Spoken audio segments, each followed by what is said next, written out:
That means that you can invest as much or as little in our ecosystem and derive all of the benefit of crypto products, which is growing in value, with all of the certainty of investing in real estate. That's what it means. So you have the power to invest with the security of real world assets backing what we are doing through purchasing our token. Simply put, you invest as much or as little as you want, and you're secured by real world assets that's all recorded on chain. Come to our website when we launch, and you'll see it, I'm sure. And then the choice is entirely up to you. But our model is all about providing the same opportunity that has until now really been available to professional, sophisticated investors, institutional investors, to anybody willing to partake in supporting us building out this ecosystem. Welcome to the King Dems Podcast, where business leadership meets growth mindset mastery and smart financial strategies for growth and success. Subscribe, like, comment, and share this great podcast with your network. Don't forget to hit that notification bell to stay up to date for new episodes. We're live, ladies and gentlemen. You once again welcome to the King Dems Podcast and Diary of a CFO. And today I've got with me fighting out of London, England. Make welcome, Chris Baldrey-Chourio. How are you, Chris? Hey, I'm really good. Thank you. Really, really good. Good to continue the conversation. And it's a brother. I'm on. I was tempted to almost say Chris BC. Yeah, let's get past He that. just makes it easy. He just makes it easy. You know, I'm really glad, having you. I'm very, very happy having you on the podcast today. And, thank you. I've got two podcasts, right? The King Dems Podcast and Diary of a CFO. Yeah. And the best guests you can ever have are the guests that are able to, be on both platforms. So, come on. No wonder I'm grateful. You called. No wonder you called BC. BC could mean Baldrey-Chourio, but to me, BC is a bi champion because he can be on two podcasts. Perfect. So sit back, relax, and of course, let me read out your introduction. So today on the podcast, we are joined by a true innovator redefining the future of money and property. Chris BC, if you like, is the CEO and founder of Construct Koin, an AI and blockchain powered real estate finance platform disrupting a 280 USD trillion global industry. So from his military background to building an AI protocol that reduces loan approvals by 95%, Chris is pioneering one of the boldest token pre-sales in history, aiming for $100 billion in sustainable growth.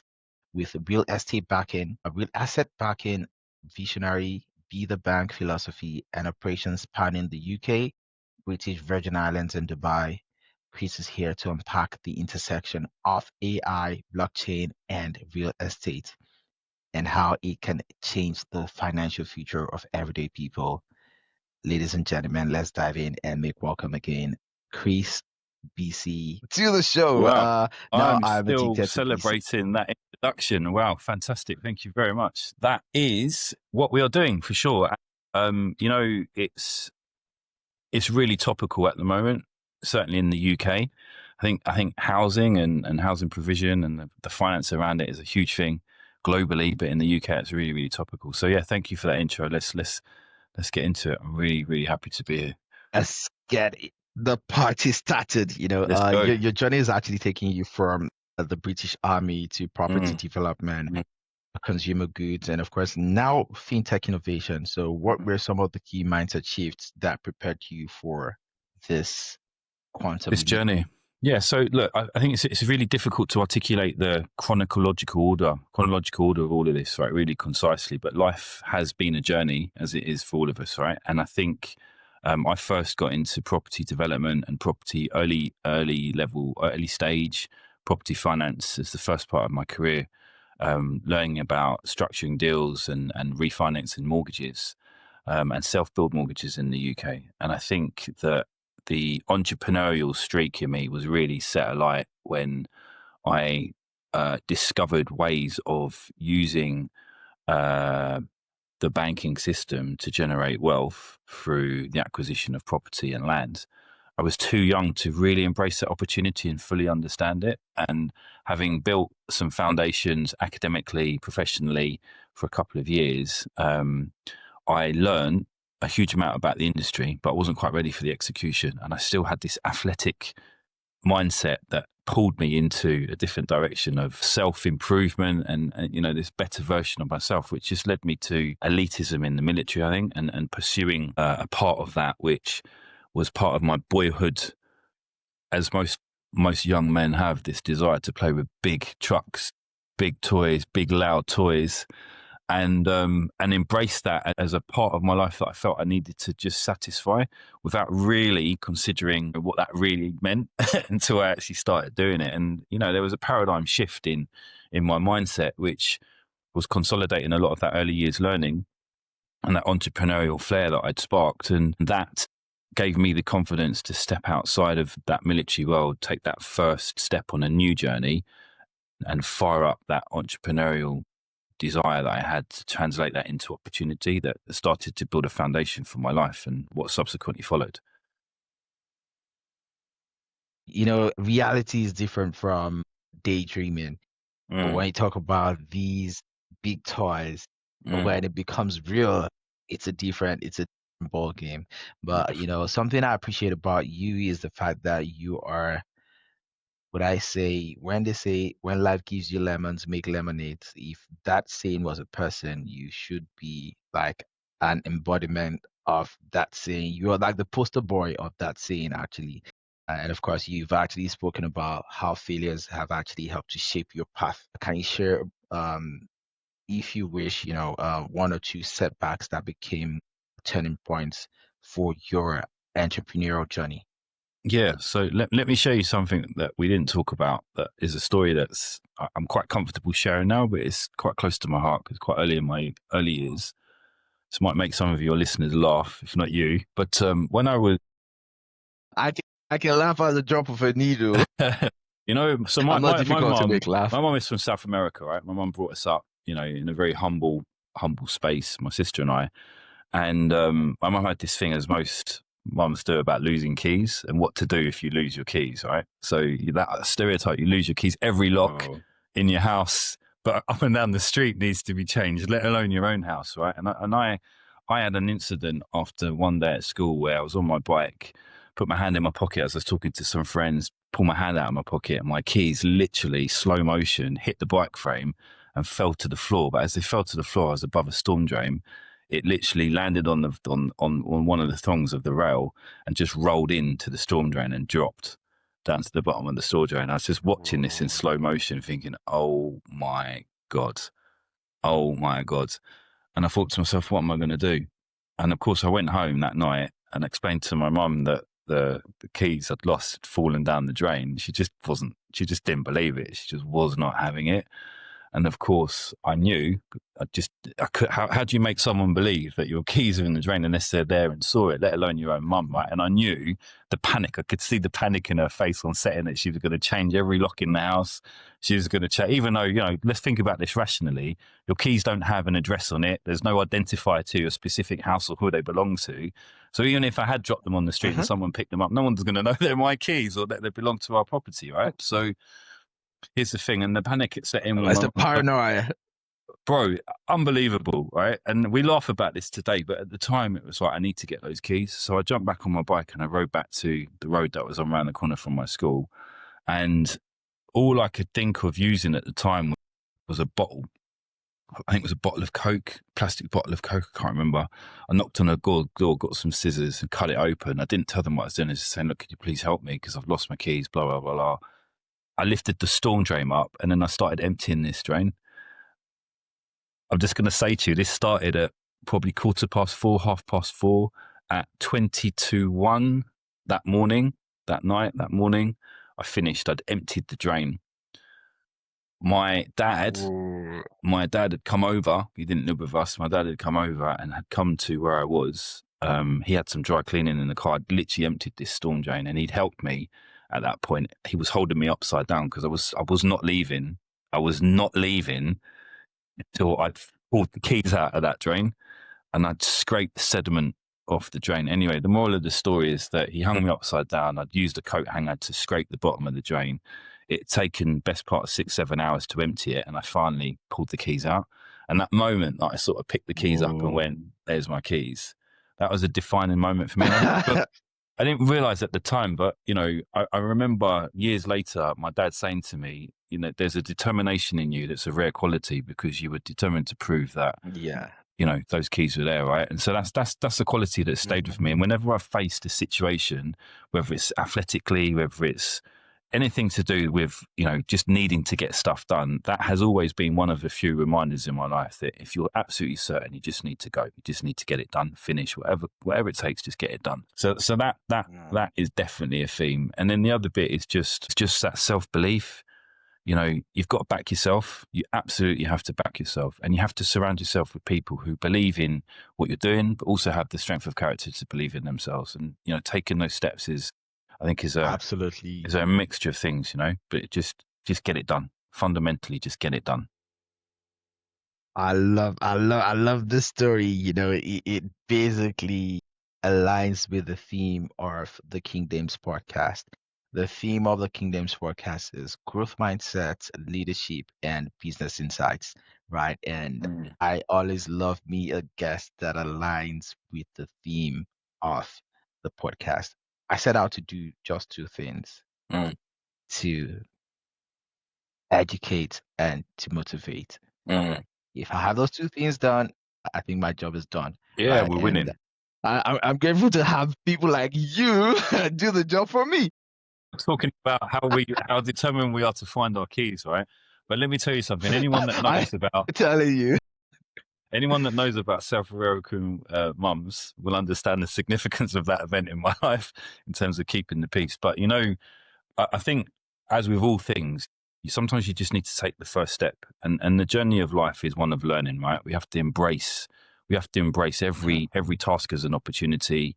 We learn from our mistakes. If we fail, if we get things wrong, just pick yourselves up and go again. You have to fail in order to learn. This idea that everything's going to be perfect is just a myth. The world just isn't like that, right? And the world today, especially with technology, will make you think that everything is shiny, everything's going to go perfect. It's just not what it is.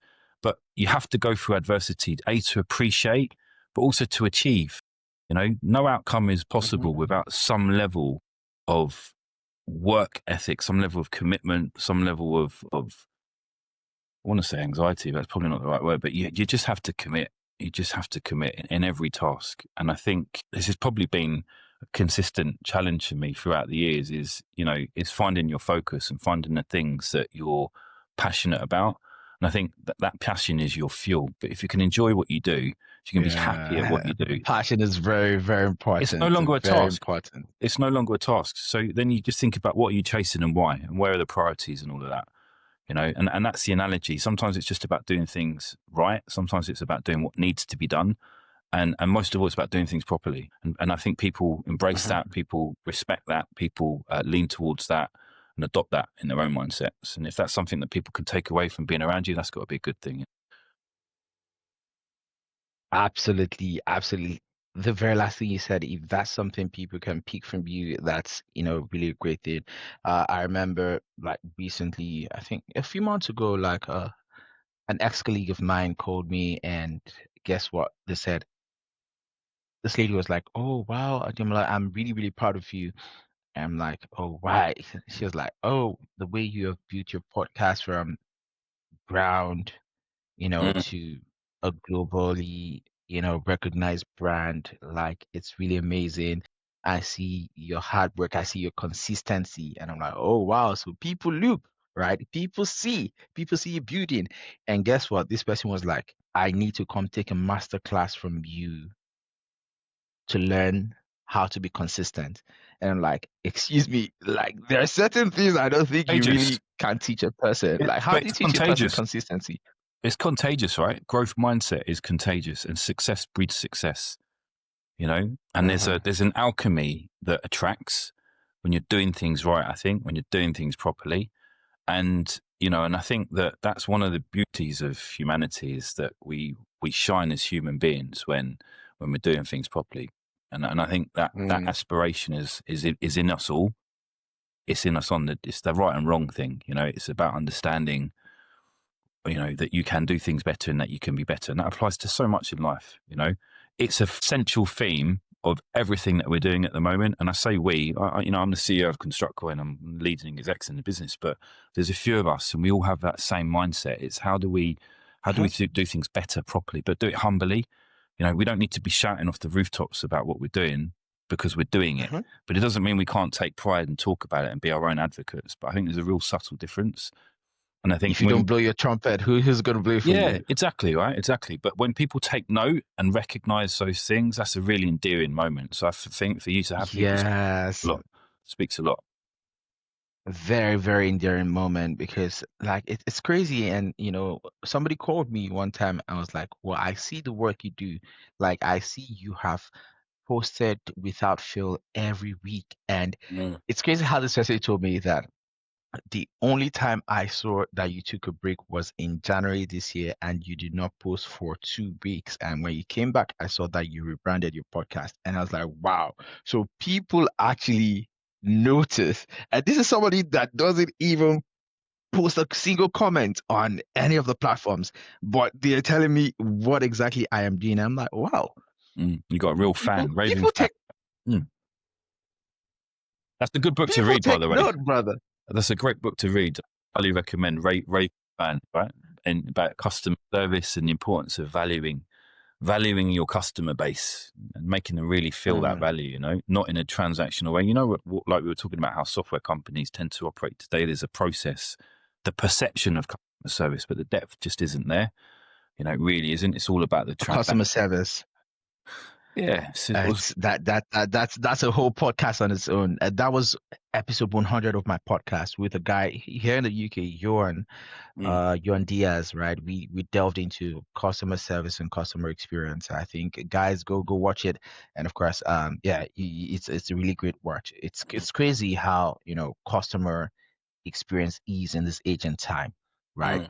You and me could go to the same restaurant and have different experiences, right?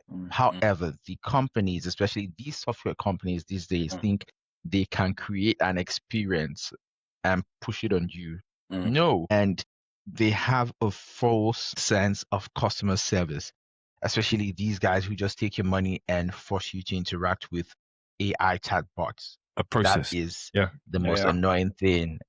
That's the most annoying thing that has ever happened in human history, in my opinion. I stand to be corrected. Ultimately, it doesn't lead to a great brand experience, right? And it doesn't lead to you being an advocate of that brand or the experience you've just had. That's the thing, right? And I think that when we talk about society and where the change needs to happen to reflect where we want to be rather than where we are, it's about the commercial narrative around a lot of what happens today and how things are delivered, communicated, the access to information, how that information is transmitted and the passage of that information. I think there's some fundamental flaws in the progression that we've made in the last 20 years that have shaped the mindset of people and what they think is right and wrong in circumstances. And that transaction, be that physically or digitally, has captured a lot of those errors and turned it into a process which just isn't acceptable when you're talking about how you should engage. And don't get me wrong, there's a time for parameters. And yes, every business has a right to generate a profit, but the experience and value in the people that enable you to generate that profit is a key part of it. And I think once that shift is addressed, then there's the follow-up of that is how does that translate to the world we live in and the society that we're building. And for us in Construct Koin and the initial product and actually the application is the output of what we're creating and the shaping of society through the communities that we build, through the houses that we're building and the living space that we're creating in the developments, and how people value that living space, how people engage with that living space, and it's a mindset shift that starts at home, and the transaction. Charity begins at home, but it's where it starts, right? And how you live determines how you start your day. How you engage with the rest of the world. So customer service is a huge subject.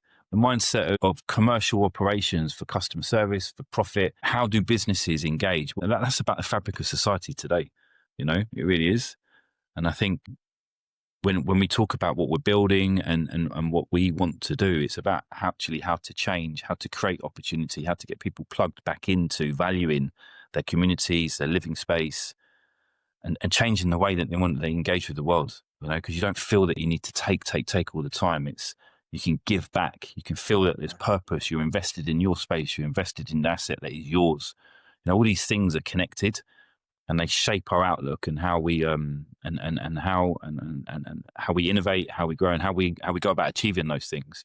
One thing I'm really happy with what you guys are doing is the fact that you are merging AI and blockchain to revolutionize real estate.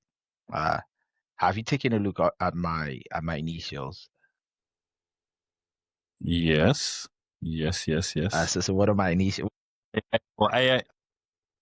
Take away the O. What do you have? Well, AI. Go on, break it down for me. That's AI, brother. I'm AI. Saying, I saw that. I know that. But you're not the artificial intelligence. I'm sitting there waiting for the moment I've missed. Whatever you think. My parents did the right thing. They knew, over 30 years ago that this guy is going to be special.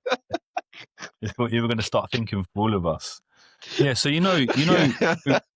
with all this stuff, Adam, it's communities with that living space, right? And we were just talking about customer service, because that's a representation of people's mindsets and a representation of society as a whole, which is basically about I've got to get the money. The focus is shifted to just getting the money, when it really should just be about how are we bettering what we have, how are we creating opportunity, how are we empowering the younger generation to plug into the future, to feel invested in developing themselves and the world that they live in, or the part of the world that they live in, not just about taking. And we really believe that starts at home. And that starts in the living space that belongs to yourself, that belongs to the broader community that live around you. You're all invested in that. You're all looking after that. You all value that, and then you set yourself another goal, which is about how do I do more of this? And everyone has different ambitions in life, right? But for those that want to be builders and creators, it just lays the foundations of your thought process. It changes your sentiment to a degree. And I think that the utility that we see in AI, in the opportunity to accelerate housing through rapid access to finance for developers, the opportunity to create an ecosystem whereby we are able to give token holders, investors, the opportunity to invest as much or as little as they want in this ecosystem so they can be the bank. It's not just a set of words. It's a very thought through mindset that you're opening up what has been a closed door opportunity to anyone that will partake, where jurisdiction, regulatory requirements will allow you to. When we are creating tools that enable the reshaping of an entire ecosystem within an industry, from the finance to the build to the services aspects, so the sales and letting, all the way through to the real world utility of that living space, how that can generate income, how that house can look after you, or that property can look after you in a way, and how you can part own or own in full. There's so many different opportunities for people vested in what we call the homes of the future. And it starts with finance, So looking at that holistically. Absolutely. It starts with finance. It starts with finance, but looking at it holistically, it's just creating the opportunity for everyone to be as involved as much or as little as possible. Houses will come and go. The land that property is built on will change. There'll be developers today that aren't here tomorrow, and there'll be developers that stand the test of time. But the one consistent theme in all of that, from people that are making money to people that aren't making money, is the entities that have provided that infrastructure, and that's the banks. And that's been a consistent theme for a very, very long time. And that creates a huge, sets the foundation for quite an imbalance. So what we're creating through the world of digital currency and crypto is the opportunity for that imbalance to reset, albeit on a much smaller scale, but it's still an opportunity for it to reset, for people to partake who want to partake.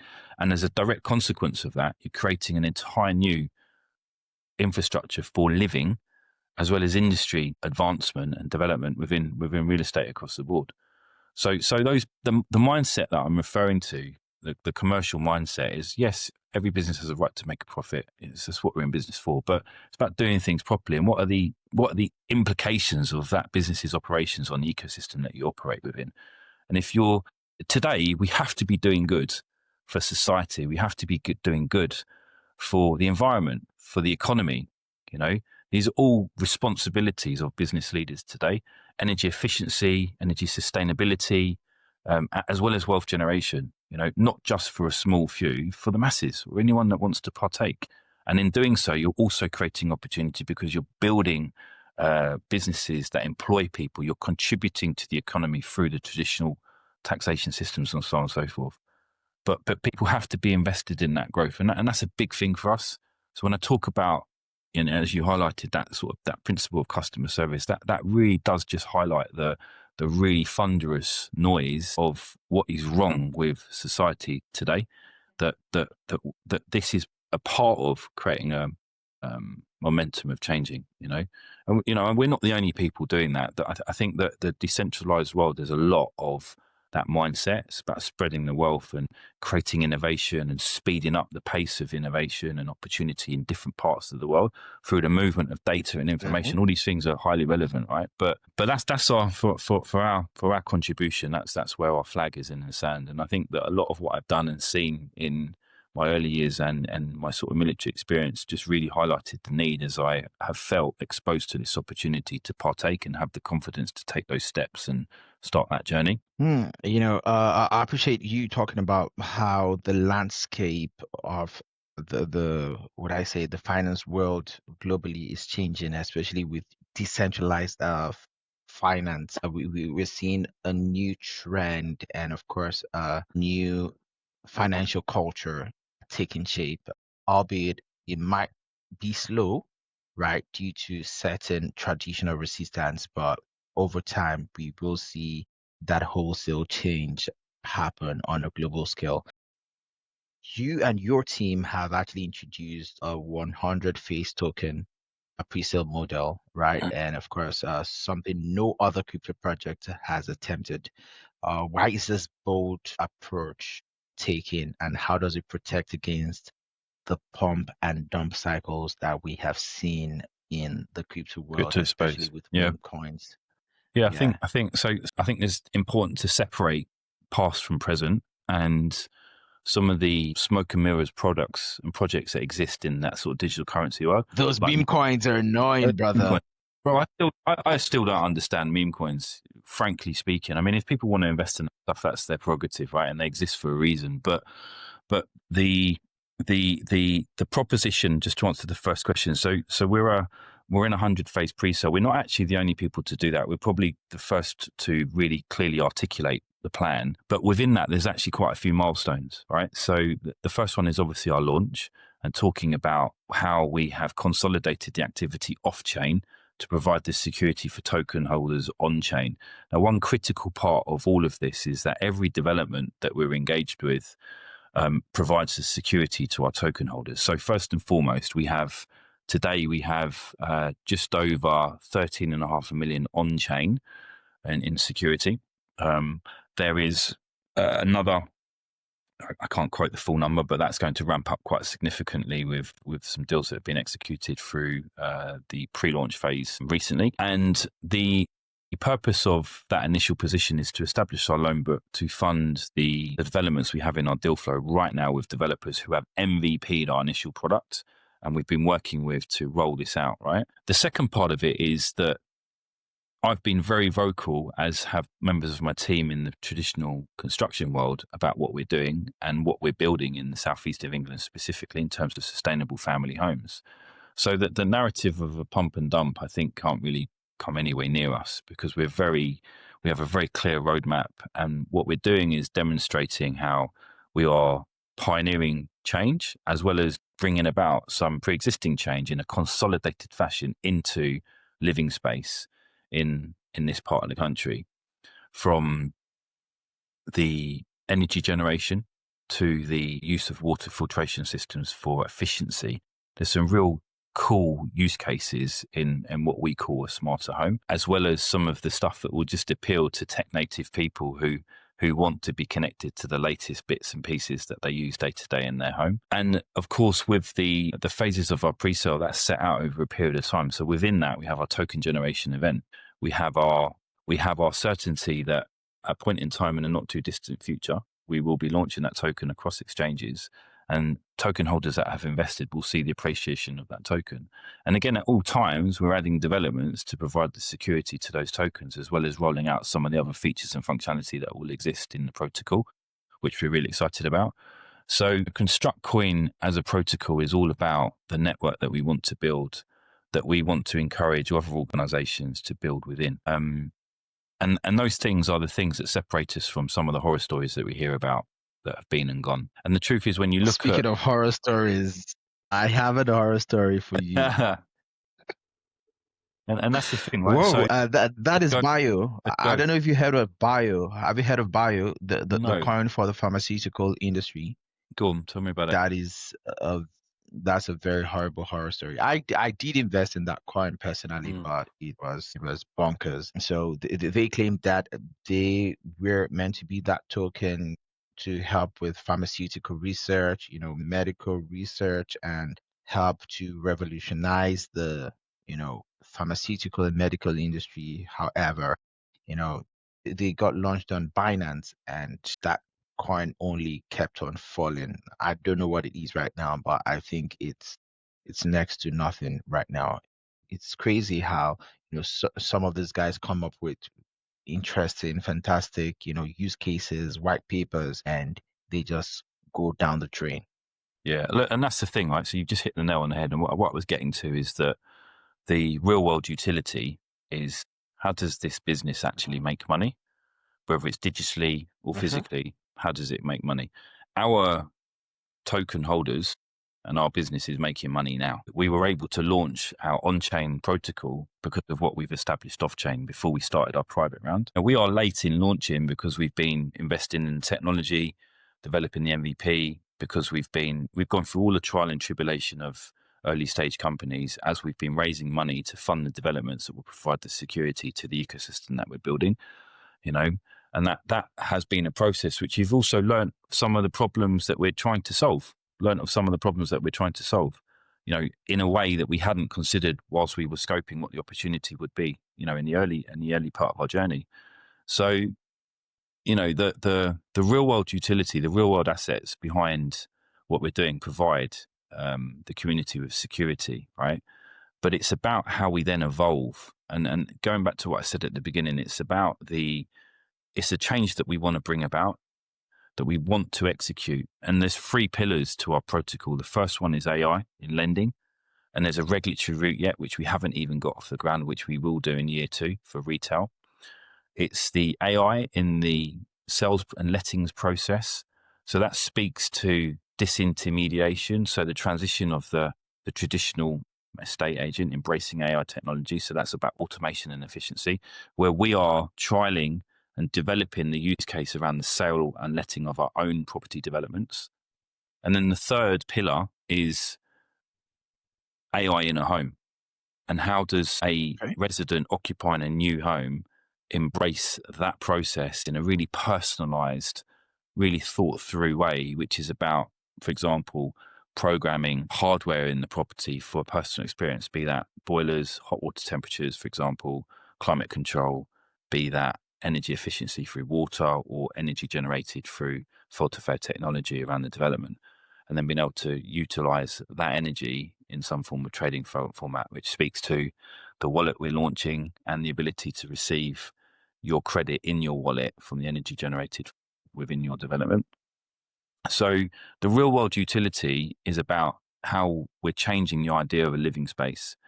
And then the fundamental piece, which is the bit that we are also really excited about, which becomes a mainstream activity in the 4th pillar in the 2nd year of our launch, is the opportunity to embrace a different mindset for a generation of people who feel they're locked out of owning a home.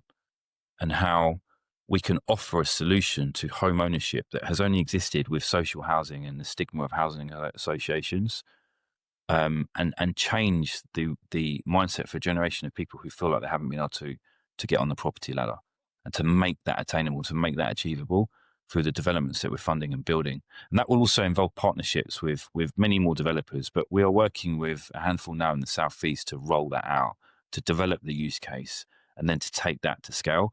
So the UK government has a housing shortage of just under 1.5 million homes in the next 5 years, and the issue is not just about planning. Let's be real about that challenge. It's not just about the bureaucracy. It's about the funding. Critically, it's the elephant in the room. Absolutely. And there are many small, medium-sized businesses in the development market that can be a part of solving that problem. We're focusing on the ones that are able to meet our criteria via our appraisal tool in order to fund and build those developments, and at the same time roll out our motorhome initiatives to deliver some real tangible benefits. And at the end of that, as I say, it's making those units available to a demographic in society that may not have felt that they could even own a home. And of course, once people are able to embrace the opportunity of owning that asset and achieving that lifelong milestone, once that box is ticked, what else can they focus on? At the moment, there are many young people and middle-aged people that are paying rent every month and just burning that money and just have no hope for the future because they feel that money is just hand to mouth every month. And that's a mindset shift that has to change. And that is also what I was saying to you, what we were discussing earlier, is just the mindset of corporations, where it's just about chasing that profit with no regard for society. So our community, our protocol, the movement that we want to create is, how do we rebuild literally from the bottom up? And that needs to be financed. But those 4 pillars are the very basics of the mechanism that we're creating within Construct Koin. And underpinning all of that is the technology estate, the on-chain activity that builds the integrity for us to enable other businesses to innovate on our chain when we get to that point. And that speaks to the latter part of our roadmap, which is how we evolve as an organization, which I think will be a conversation for another episode, maybe. I understand that your mission is to be the bank, and what does that mean for ordinary investors and entrepreneurs that are listening to us right now? Yeah, really simply. So as you highlighted, so we're in this 100-phase pre-sale that will start in 2 weeks. That means that you can invest as much or as little in our ecosystem and derive all of the benefit of crypto product, which is growing in value, with all of the certainty of investing in real estate. That's what it means. So you have the power to invest with the security of real world assets, backing what we are doing through purchasing our token.